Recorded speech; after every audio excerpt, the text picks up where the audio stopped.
Round 3, we call him JYB3. Come up and talk about your mom and dad, brother.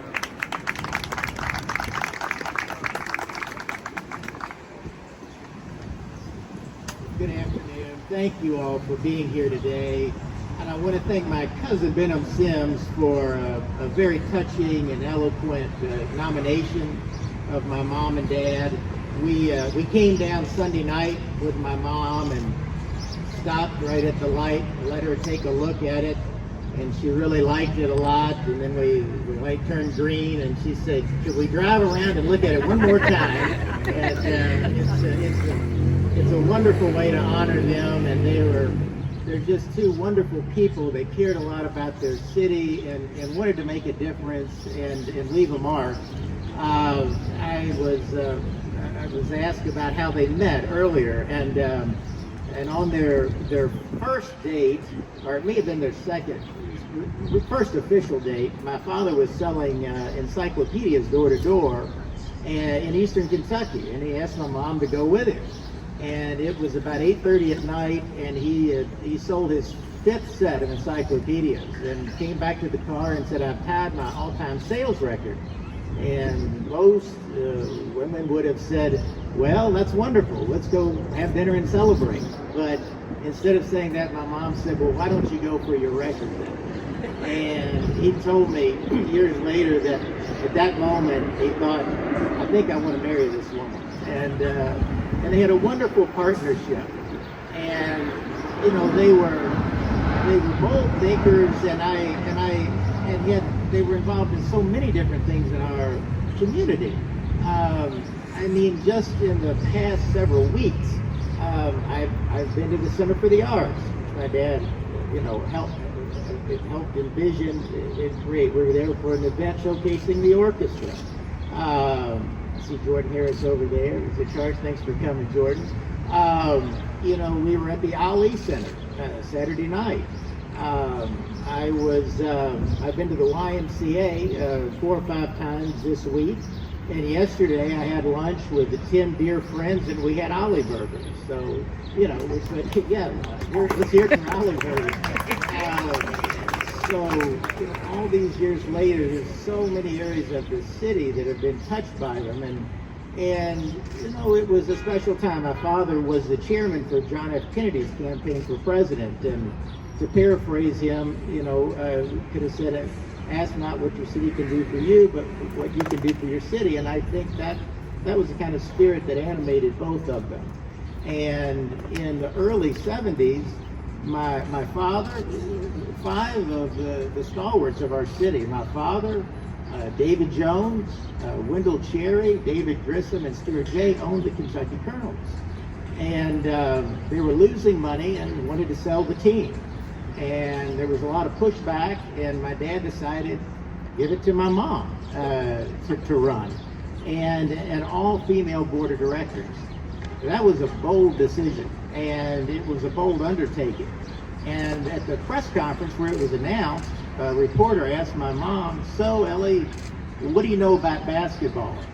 And without missing a beat, she said, "About as much as my husband knew about frying chicken when he took over KFC." And it was very disarming, and they decided, all right, I think we're going to give her a chance. And my mom and this all-female board of directors went on to break ticket sales records, and they won a world championship, which, by the way, 49 years ago today was when the Colonels won the championship. And Hubie Brown was,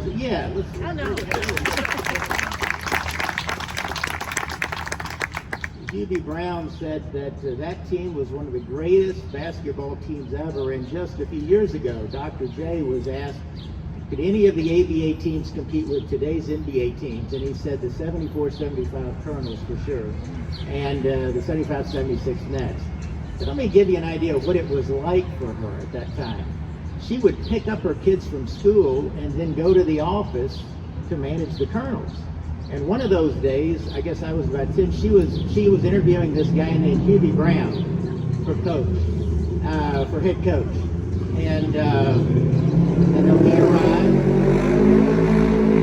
They went in a little office, and they were in there for a long long time, and I was getting restless. And I went up and I knocked on the door, knock, knock, knock, and I said, my mom answered. I said, how many more minutes till we go home?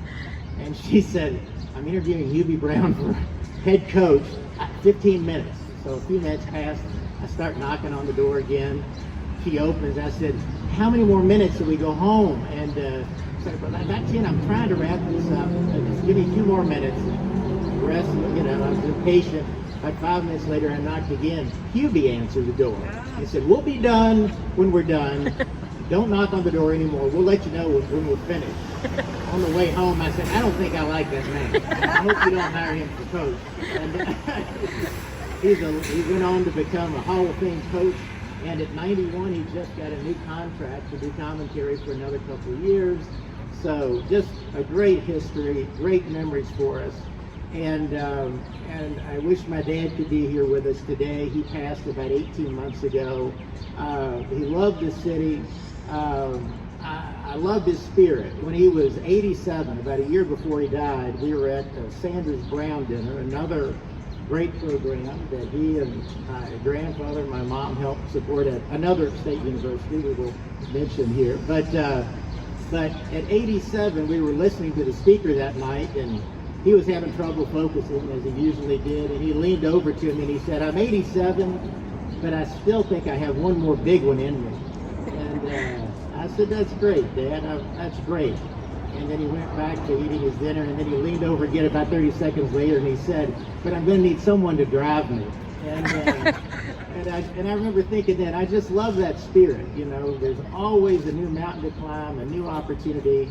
And the last story I'll share is during COVID, I had a cousin of mine call me. He wanted to write something about my dad, and he said, so what was it like growing up with him? It kind of caught me off guard, and I just said the first thing that popped into my head. I said, well, I heard a lot of says who. And he said, what do you mean? And I said, well, he just always challenged the conventional wisdom, and he would come up with these big ideas, and people would say, you can't do that. And he would say, says who? You can't sell fried chicken in a red and white bucket. He'd say, says who? You can't own a pro basketball team that competes with the NBA. Says who? You can't trade one basketball team for another, the Boston Celtics. Says who? You can't announce you're running for governor with 7 weeks to go in the primary. And he says who? And I said it was a wonderful lesson to learn as a child, to always question your doubters and then do it anyway and not be afraid of failure. He was never afraid of failure.